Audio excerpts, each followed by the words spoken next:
Do do do do do do do do do do do do do do do do do do do do.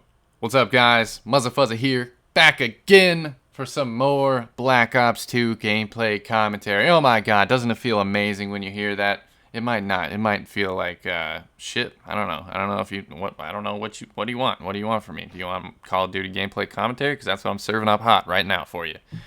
Guys, I want to talk about something kind of crazy, something that, I don't know, it's just like a metaphor, it's an analogy for me. It's not something serious, obviously. I'm not trying to do a serious gaming video here. This is just a good old-fashioned commentary over some M27 TDM on the Blops 2, and I thought it was a good gameplay to talk about something that's funny to me, which is chasing the dragon. And I always compare video games to drugs because there is a lot of video game addiction out there. And video game addiction can be a big problem in some ways, but video games are also a beautiful, positive, awesome thing in other ways. So there's two sides to the story, but I just wanted to talk about like what motivates people to play video games and the drive and the motives and the passion, I guess you could say, like what people's main goals are. And some people don't even look that far into the future, but I think most people have like an end game to why they're playing the game that they are, or why they're doing what they're doing. They have some sort of future or end game in mind. So first of all, chasing the dragon. If you don't know what that means, clearly you don't do black tar heroin, and you just need to get on my level. You guys are all scrubs. I 420, blaze it. I shoot up the black tar heroin all day, every day. I go hard in the paint, thug life. I'm just kidding. Obviously, if you can't tell by my facetious tone, I don't do drugs, and I don't recommend drugs to any of you guys. And video games itself are a drug, and there are a lot of drugs out there that people do drugs every day, and they don't even realize they're doing drugs, like caffeine, energy drinks, coffee, cigarettes, alcohol, all drugs, all the same thing. And people would even go so far as to say as like certain obsessions and anything you can get addicted to, even if it's like something productive or creative, it's still basically a drug if it acts like something that you're just obsessing on for a long amount of time, or if it's something that you can either get physically or psychologically addicted to.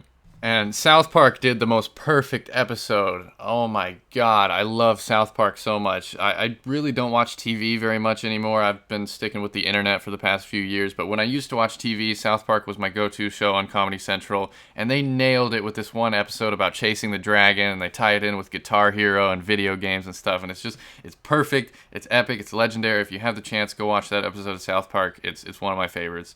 But to get back to the point, chasing the dragon, I see it with hyper addictive video games more than anything else. Games like League of Legends or World of Warcraft or RuneScape or I don't know, I would say even Minecraft in some cases. It all really depends on how hardcore the players are.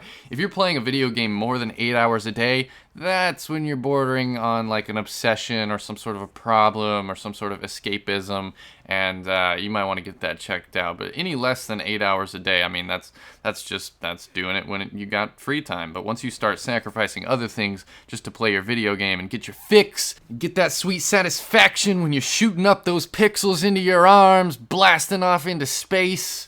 And I don't know, people do treat video games like drugs. I know I've ran into them. I've ran into plenty of them. People who play Call of Duty way too much, and just the fact that they play so much Call of Duty severely distorts their reality, their perceptions of the world and the people around them, and often it just makes people ignorant and stupid. And I don't know. It's something about Call of Duty, I guess, and I try not to be too judgmental. I try to see where people are coming from and how their brain works. But when you see people just being racist or sexist or stupid or just plain, I don't know, raging and just being an idiot, it's kind of hard not to make fun of them and laugh at them and even sometimes push their buttons and troll them and stuff like that. So I don't know. I've seen it all. I've seen a very wide spectrum of human beings on video games. Everyone from I've met some really smart, cool people playing video games, and I've also ran into some people who I would rather not have ever met in my entire life.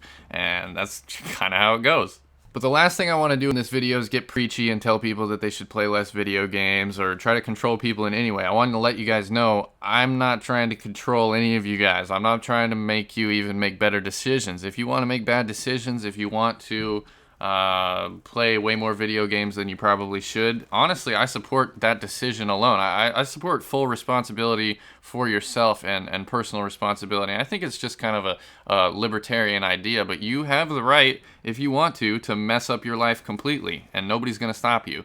And that's kind of what I'm talking about with this whole chasing the dragon thing. No matter how much Call of Duty you play, none of those skills are going to transfer over into real life skills. So you'll have a very, very small percentage chance that maybe you'll get to play Call of Duty for a living, or maybe you'll get to have a YouTube channel or go pro and play in tournaments or something like that. But that chance is so small compared to the mass amount of people who just play Call of Duty as kind of a waste of time, a sideshow, just a little piece of entertainment. And that's what it was made for, and that's what it's widely used for.